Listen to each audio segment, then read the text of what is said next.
ও শালা চোর, এক সময় কারেন্ট দিছে, খাম্বা খাইয়া ফেলছে, এখন দেশ পুরোটা খাইবে।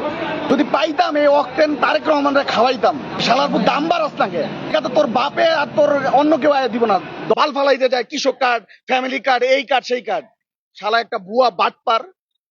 আবার লাস্টে কি কইলো, আমার অতীতের ভুল ক্ষমা করে দেন। ওর 111 থেকেও খারাপ অবস্থা হওয়ার দরকার ছিল। ফসলের লেগে ক্ষমতায় বসাইছে, কৃষক কার্ড এই কার্ডের লেগে। আর শালারপুর যে মানুষের মৌলিক চাহিদা ওটা সমাধান কর। আমরাই তো দিমু। 130 টাকা অক্টেন ছিল না হাসিনার আমলে, 35 ছিল না, এখন বাড়াইতে সমস্যা কি? এক মাসের মধ্যে তো 50,000 কোটি টাকা অন্তত পক্ষে খায়া লাইছে ঋণ। বাদ বাকিটা তো আল্লাহ জানে। আর মায়ের ওই যে হাদি কয়ে গেছে না, সংসদে ঢুকা পিটাইবো, সংসদেও যাওয়ান লাগবো না, এটি মরবো রাস্তাঘাটে পড়ে। আগের দিন তো ভাগ্যা যাইতে পারছে, এটি ভাগতে পারবো না। এই দেশের ভবিষ্যৎ যে কি, আর ওই যে কি বলছে, আই হ্যাভ এ প্ল্যান, এই প্ল্যানের বাস্তবায়ন চলতেছে।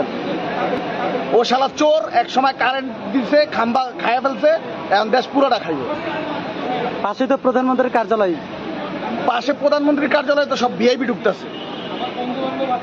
এই পর্যন্ত লাইন আসলে নর্মালি আসলে 6টা পর্যন্ত তেল পাইতাম।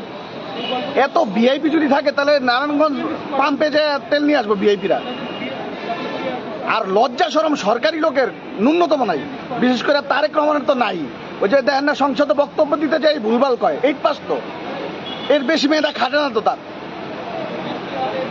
এই শালার পুতকে পরিণতি দেবো যে লন্ডন আবার যাইবো আর কি সব।